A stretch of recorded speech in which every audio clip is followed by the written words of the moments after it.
hukuki bir zemine, demokratik mekanizmalara ihtiyaç olduğunu da belirtmemiz gerekiyor. Bu nedenle barış ve demokratik toplum sürecinin temel güvencesi olan çerçeve yasanın bir an önce Türkiye Büyük Millet Meclisi'ne gelmesi, hızlı bir şekilde tartışmamız ve yasalaştırmamız gerekiyor. O anlamıyla fiili olarak yürüyen sürecin yasal hale gelmesi ihtiyacının altını çizmemiz gerekiyor. Evet, barış politikasının sürmesi için bunun bir zorunluluk olduğunu, barışın toplumsallaşması, barışın kalıcılaşması için bunun bir zorunluluk olduğunu ifade etmemiz gerekiyor. O anlamıyla fiili süreçten yasal sürece geçiş meselesini siyaset kurumunun ve Türkiye Büyük Millet Meclisi'nin öncelikli bir başlık olarak ele alması gerekiyor. Bu konuda daha fazla beklemeye, daha fazla zaman kaybetmeye hiçbirimizin tahammülü olmadığını, bunun doğru olmadığını da söylememiz gerekiyor. Bugün toplumumuzun ortak beklentisi bütün bu belirsizliklerin süreç açısından ortada olan bütün belirsizliklerin ortadan kaldırılması ve sürecin hukuki ve siyasal bir zemine kavuşturulmasıdır. Hukuki bir zeminin olmazsa olmaz olduğunu ifade etmemiz gerekiyor. Çerçeve yasa işte tam da bu hukuki zemine yanıt oluşturacaktır ve sürecin kapsamını, ilkelerini, işleyişini ve demokratik denetim mekanizmalarını da belirleyerek aslında güven ortamını güçlendirecek ve toplumsal güveni arttıracaktır. O anlamıyla demokratik çözüm arayışlarının kurumsal ve kalıcı bir çerçeveye kavuşturulması en önemli başlık olmak durumundadır bugün itibariyle. Bugün Türkiye Büyük Millet Meclisi'nde biliyorsunuz bir komisyon kurulmuştu ve bu komisyonun ortaya koyduğu bir yol haritası da vardı. Aslında çerçeve rapor vardı. Bu rapor bir yol haritasını ortaya koyuyordu. Öncelikle özellikle de 6. ve 7. başlıklar ve çerçeve yasaya dair vurguların halihazırda pratikleşmek için beklediğini ifade etmemiz gerekiyor. Burada tabii ki sorumluluk iktidar partisindedir. Ama Türkiye Büyük Millet Meclisi ve onun içerisinde bulunan bütün siyasi partilerin de bu sorumluluğun paydaşı olduklarını, bu sorumluluktan azade olmadıklarını ifade etmemiz gerekiyor. Meclisin tek görevi sadece buraya gelen yasaları konuşmak ve tartışmak ya da iktidarın öncelediği yasaları yapmak değildir.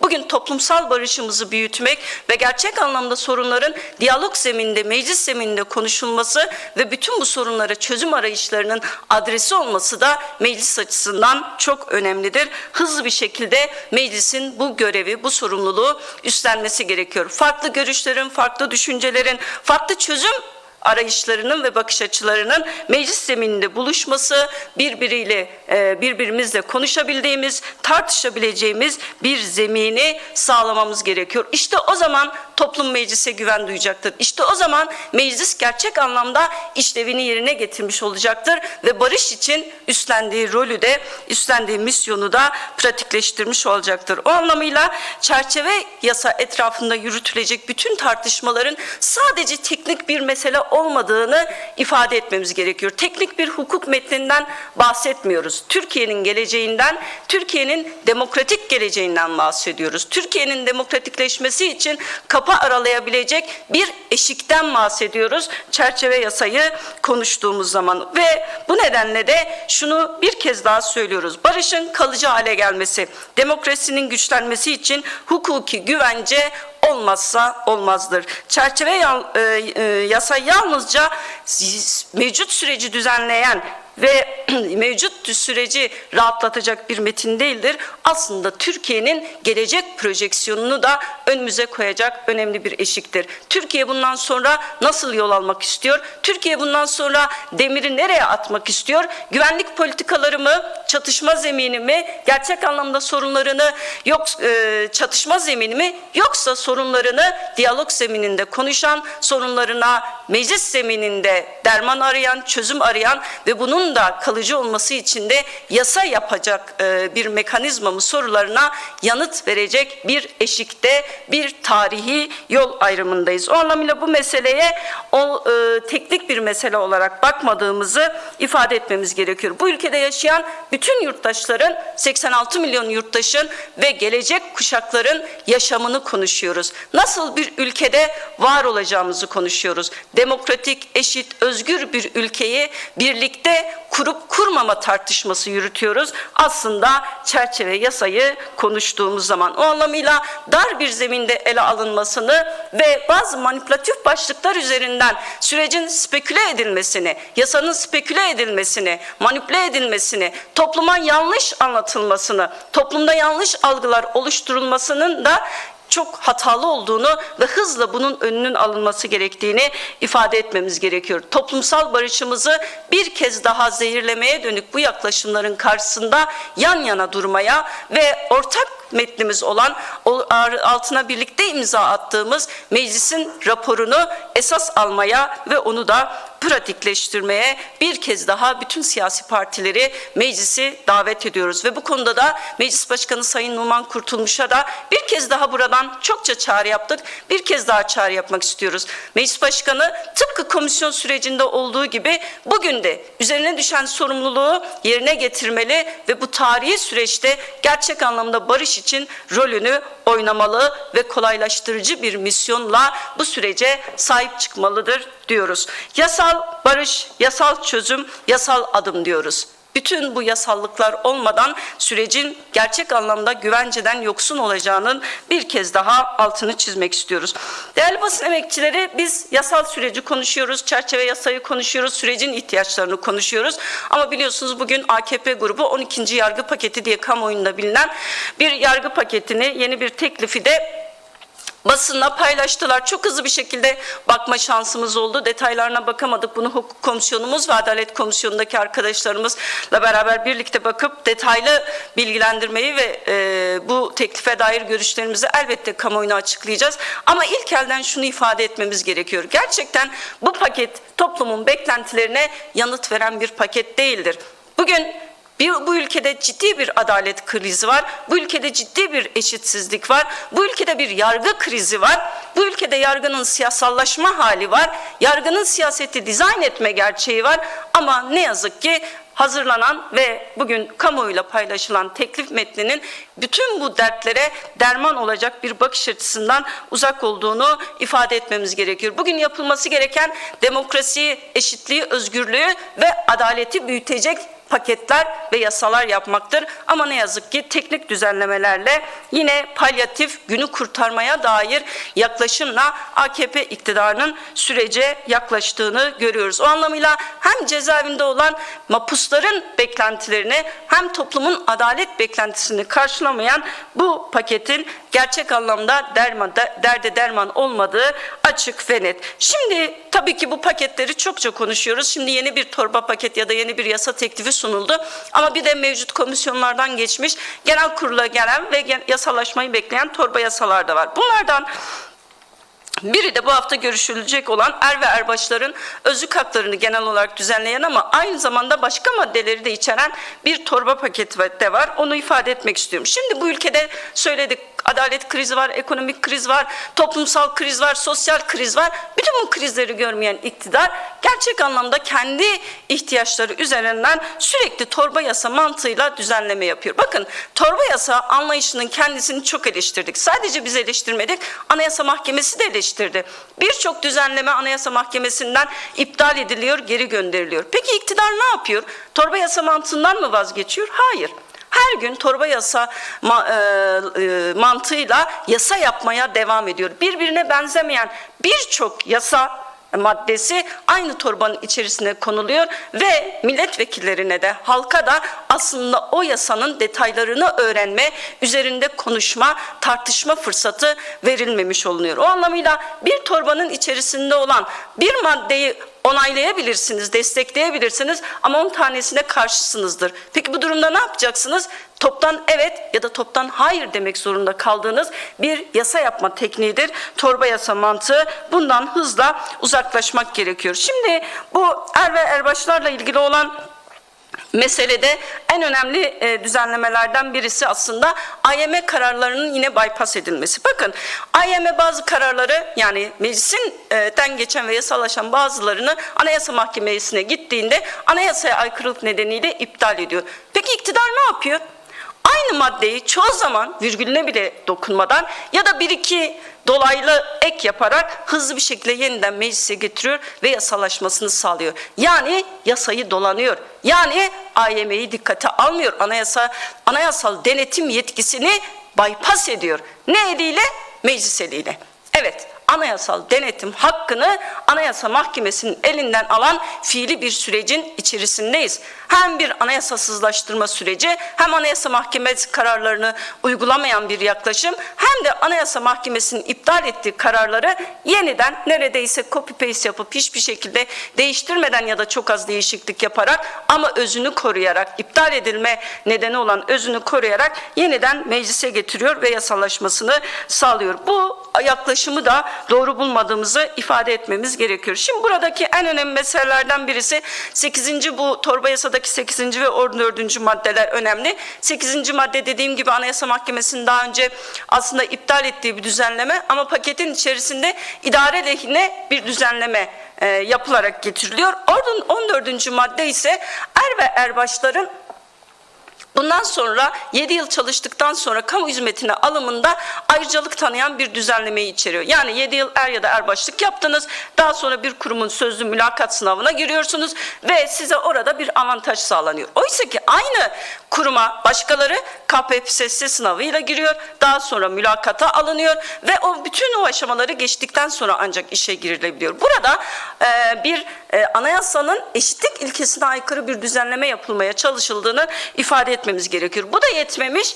Aynı zamanda bir kontenjan uygulaması var. %10'luk bir kontenjan ayrılmış ki bunun da yine anayasanın eşitlik ilkesine aykırı olduğunu ifade edelim. Diğeri bütün bu asker olmak için, savaşmak için, ordu için eğitilmiş insanların kamu görevine girmiş olmasının kamu görevlerini militarize etmesi gibi bir riskle karşı karşıya kalıyoruz. O anlamıyla özellikle bazı başlıklarda, bazı hizmet sektörlerinde kamu hizmetlerine bu kadar yüksek oranda %10 gibi bir oranda ve erbaş alımının bu hizmetlerin militarize edilmesi noktasında ciddi sorun yaratacağını ifade etmemiz. Kaldı ki bugün işte özel sektör öğretmenleri direniyor. Her gün darp ediliyorlar, açlık grevi yaptılar. Madenciler direniyor. Atanamayan öğretmen gerçeği var bu ülkede. Atanamayan laborant gerçeği var. Atanamayan psikolog gerçeği var. Bu ülkede diplomalı işsizler ordusu var ve bütün bu insanlar atanmayı bekliyorlar. Bütün bu bekleyen milyonlarca insanın içerisinde bir kesime ayrıcalık tanınmış olmasının da doğru olmadığını, hakkaniyetli olmadığını ve dediğim gibi en temelde de anayasanın eşitlik ilkesine aykırı olduğunu ifade etmemiz gerekiyor. Peki bütün bu süreci, yani meclisi gerçekten kendi ihtiyaçlarına göre, toplumun ihtiyaçlarına göre değil, kendi ihtiyaçlarına göre domine etmeye çalışan, sürekli kendi ihtiyaçlarına göre torba yasalar getiren iktidar başka ne yapıyor mecliste? Bir de sahte pusula krizlerimiz var değerli arkadaşlar. Evet, 18.6.2026 Perşembe günü bir uluslararası sözleşmenin oylaması sırasında 76 pusulanın sahibinin genel kurulda olmadığı tespit edilmiş. Bu nerede olmuş? Mecliste. Halkın oy vererek gönderdiği, benim irademdir dediği, benim için yasa yap, benim hakkımı savun, sen benim için oradasın diye gönderdiği mecliste 76 milletvekili mecliste olmadığı halde 76 milletvekili adına orada olduklarına dair pusula verilmiş. Burada meclisin saygınlığı, meclisin güvenliği, toplumun meclise bakış açısına nasıl değerlendireceğiz değerli arkadaşlar? Biz iktidar partisine sürekli şunu söylüyoruz. Bakın, bildiğiniz ezberlerle yasa yapmayın. Özellikle muhalefetle ortaklaşın. Muhalefetle bir istişare zemini açığa çıkarın ki yasa yapım süreçleri sağlıklı olsun, toplum lehine olsun diyoruz. Bütün bu istişare süreçlerinden kaçıyorlar. Torba yasa mantığını sürekli meclise dayatıyorlar. Çalışma takvimini sürekli kendi isteklerine göre istişare etmeden düzenliyorlar. Ama bu da yetmiyor. Geç saatlere kadar mecliste oturan, mesai yapan milletvekillerine hakaret eder gibi orada olmayan milletvekilleri adına da pusula verip yine çoğunlukla olmayan sayıyla bir uluslararası sözleşmeyi de yasallaştırmaya çalışıyorlar. Bunun doğru olmadığını ifade etmemiz gerekiyor. Bir daha tekerrür etmemesi gerektiği konusundaki ifadeyi burada altını çizmemiz istiyor. Bu ilk olmadı, biliyorsunuz. Daha önce de yaşanmıştı. Yine bir sahte pusula meselesi. O zaman da gündem olmuştu. Ama ne yazık ki iktidar partisi buradan geri adım atmıyor. Bunu kendisi için tevessül edilen bir yöntem olarak hayata geçiriyor. Bunu büyük bir üzüntüyle karşıladığımızı ve asla kabul edilemez bulduğumuzu da ifade etmek isterim. Yine meclisten gidelim. Şimdi meclisi konuşuyoruz, torba yasaları konuşuyoruz. Bir de meclisin toplumun sesi olması gerekir, değil mi? Bütün toplumun farklılıklarını içeren, diline, kültürüne, rengine, inancına saygı duyan bir zemindir meclisin kendisi. Çünkü bu ülkede yaşayan her bir yurttaşın oylarıyla bizler seçiliyoruz ve milletvekili sıfatını kazanıyoruz. Peki bu ülkede milyonlarca insanın dili olan Kürtçe'ye yönelik tahammülsüzlüğü nereye koymamız gerekiyor değerli arkadaşlar? Bakın geçtiğimiz hafta gazeteci Rengin Azizoğlu CHP grup toplantısını takip etmek üzere meclise giriş yapmak istiyor. Elinde bir tane bez torba, bez torbanın üzerinde de Çepemaniye Azat, Civaka Azat. Yani özgür basın, özgür toplum yazıyor. Sırf böyle yazdığı için, yani sırf o çantanın üzerinde Kürtçe bu yazı olduğu için gazeteci arkadaşın Rengin Azizoğlu'nun çantasına el konuluyor, eşyaları bir poşete konuluyor ve meclise öyle alınıyor. Şimdi bunu nereye koymamız gerekiyor?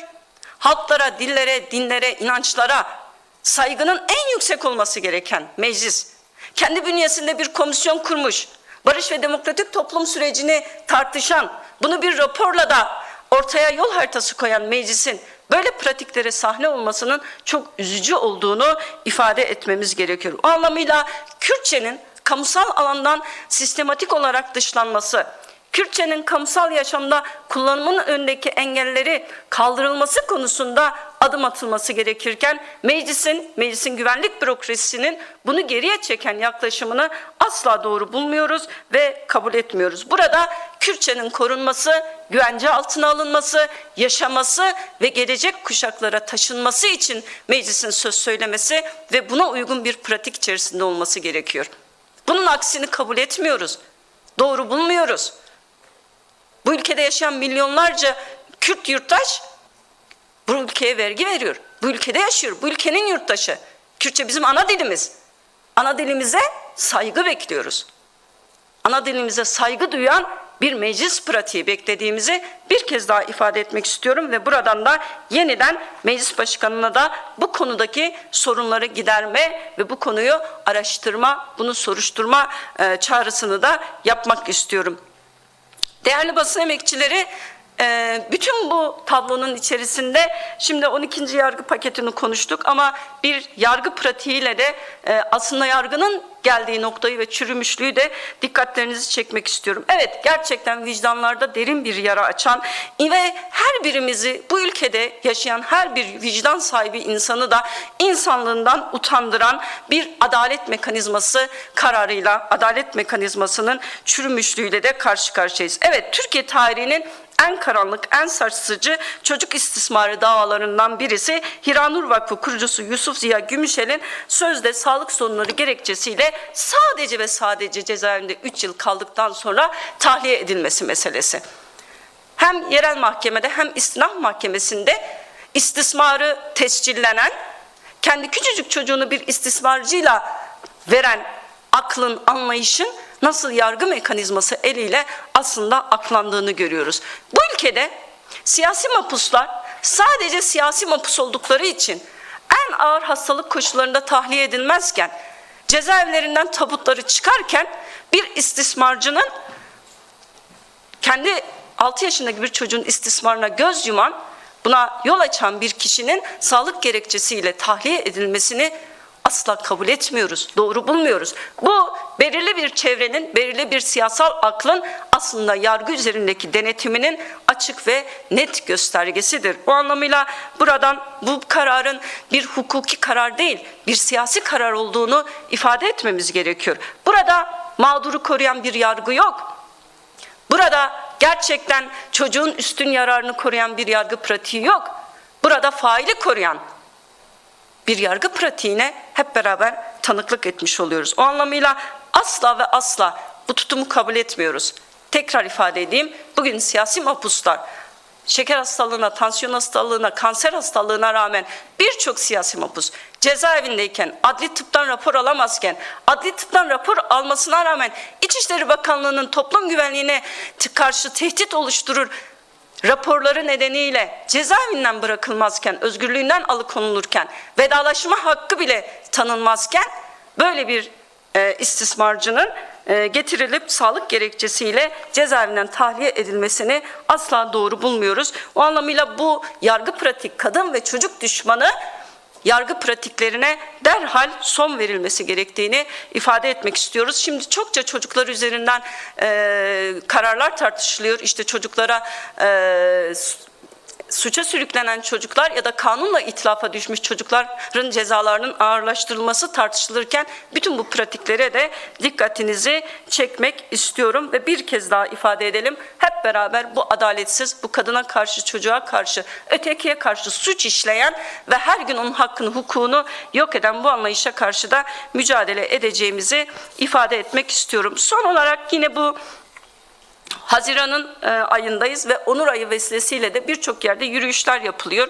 Bu dünyanın dört bir yanında aslında eşitlik, özgürlük ve insan onuru taleplerinin görünürlük kazandığı, ayrımcılığa ve nefrete, dışlanmaya karşı dayanışmanın büyütüldüğü bir dönem, bir ay, bir mücadele zamanı. Türkiye'de de aslında aynı şekildeydi ama yıllardır iktidar bu dönemi özgürlüklerin, eşitliği, eşit yurttaşlık taleplerinin konuşulduğu bir zaman dilimi olmaktan çıkarıp yasakların, baskının ve nefret siyasetinin konusu ve zaman dilimi haline getirmeye çalışıyor. O anlamıyla onur yürüyüşleri yasaklanıyor, toplantı ve görüşleri, yürüyüşleri engelleniyor, basın açıklamaları, oturma eylemleri müdahaleyle karşılaşılıyor ve anayasal haklarını kullanmak isteyen yurttaşın karşısına polis dikiliyor, güvenlik dikiliyor. Bunların bu kolluk şiddetini ve anayasal hakkını kullanmak isteyen yurttaşa karşı işleyen bu şiddet politikasının karşısında olduğumuzu ifade etmemiz gerekiyor. Baskı siyaseti yalnızca sokakta da yürümüyor. Sadece basın toplantılarının, yürüyüşlerin engellenmesiyle de olmuyor.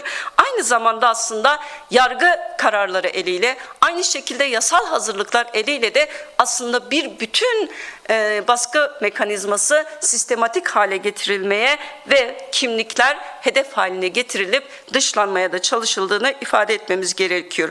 Hormona erişimi kısıtlamayı, cinsiyete uyum süreçlerini zorlaştırmayı, insanların kendi bedenleri ve yaşamları üzerindeki karar hakkını sınırlandırmayı hedefleyen girişimler bunun en açık ve net göstergesi. O anlamıyla hukukun görevi yurttaşların hak ve özgürlüklerini sınırlandırmak değil, bunları büyütmek olmalıdır ve aynı anlayışın sivil topluma, hak savunucularına yönelik uygulamalarda da kendisini göstermesi gerekir. Yani hukuk yurttaşı korumalı, hukuk sivil toplumu korumalı, hukuk insanların temel hak ve özgürlüklerini güvence altına almalıdır. Bütün bunları yapmayan bir sistemin ne demokratik olduğundan bahsedebiliriz ne de hukuk devleti ilkesiyle bağdaşan bir pratiğe sahip olduğunu ifade edebiliriz. O anlamıyla şunu söyleyip bu başlığı da kapatmak istiyorum.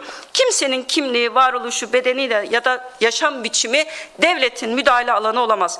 Demokratik bir toplumun ölçüsü yalnızca çoğunluk olduğu varsayılan haklarının korunması değil, birbirinden farklı tüm kesimlerin haklarının güvence altına alınabilmesidir. Bugün belirli bir toplumsal kesimi hedef alan yasakçı ve ayrımcı politikalar gerçekte bütün toplumun demokratik hak ve özgürlüklerini daraltmaktadır. Buna karşı durmanın da her birimiz için bir yurttaşlık görevi olduğunu, demokratik bir toplumun herkesin yaşamını, herkesin haklarını güvence altına alan bir toplum olduğu gerçeğinden yola çıkarak da ifade etmek istiyorum.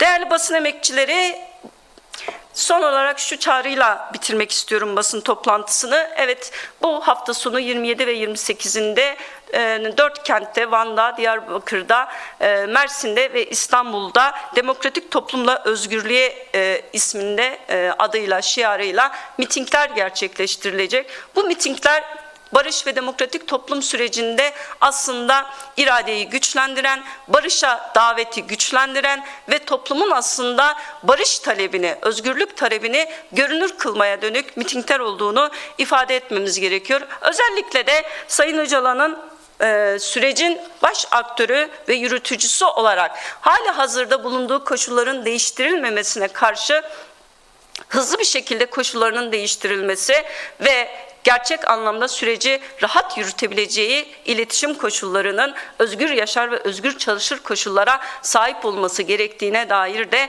bir çağrı olduğunu, bu konuda da halkımızın, örgütlerimizin, partimizin kendi duruşunu ortaya koyacağını ifade etmemiz gerekiyor.